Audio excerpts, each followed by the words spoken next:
വെള്ളയപ്പം തയ്യാറാക്കാനായിട്ട് ഞാനിവിടെ കുറച്ച് പച്ചരി ഒന്ന് എടുത്ത് വെച്ചിട്ടുണ്ട്. നമുക്കിതൊന്ന് കഴുകിയതിന് ശേഷം കുറച്ച് വെള്ളത്തിലൊന്ന് സോക്ക് ചെയ്ത് വെക്കണം.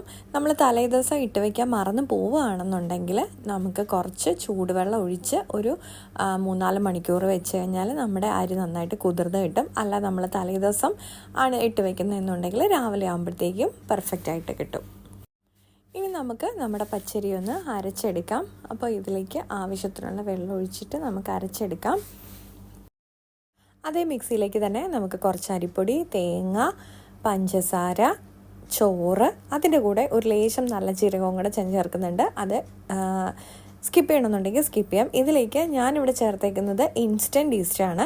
അതാകുമ്പോൾ നമുക്ക് 1 മണിക്കൂറിനുള്ളിൽ അപ്പം തയ്യാറാക്കാൻ പറ്റും. അല്ല നമ്മൾ നോർമൽ ഈസ്റ്റാണ് തയ്യാറാക്കുന്നതെങ്കിൽ അതും കൂടി ഈ സമയത്ത് ചേർത്ത് ഇത് നന്നായിട്ടൊന്ന് അരച്ചതിന് ശേഷം നമ്മുടെ അപ്പം മാവിലേക്ക് ഇതും കൂടെ ഒന്ന് ചേർത്ത് മിക്സ് ചെയ്ത് വെച്ചിട്ട് നമുക്ക് റെസ്റ്റ് ചെയ്യാൻ വേണ്ടി മാറ്റി വയ്ക്കാം. ഞാൻ ഇൻസ്റ്റൻറ്റ് ഈസ്റ്റ് ചേർത്തതുകൊണ്ട് 1 മണിക്കൂറിനുള്ളിൽ എൻ്റെ അപ്പം മാവ് നല്ലപോലെ ഒന്ന് പുളിച്ച് വന്നിട്ടുണ്ട്. നമുക്കിനി എളുപ്പം തന്നെ അപ്പം തയ്യാറാക്കിയെടുക്കാം. അപ്പോൾ ഈ സമയത്ത് നമ്മൾ ഉപ്പ് ചേർക്കാത്തതുകൊണ്ട് ഈ സമയത്ത് ഉപ്പും കൂടെ ഒന്ന് ചേർത്ത് കൊടുക്കണം കേട്ടോ. നമുക്കിനി അപ്പച്ചട്ടി ചൂടാക്കി അതിലേക്ക് മാവ് കോരി ഒഴിച്ച് നമ്മുടെ നല്ല അപ്പം തയ്യാറാക്കിയെടുക്കാം. അപ്പോൾ എല്ലാവർക്കും നമ്മുടെ അപ്പം ഇഷ്ടപ്പെട്ടിട്ടുണ്ടെന്ന് വിചാരിക്കുന്നു. അപ്പോൾ ലൈക്ക് ചെയ്യാനും ഷെയർ ചെയ്യാനും കമൻറ്റ് ചെയ്യാനും മറക്കല്ലേ.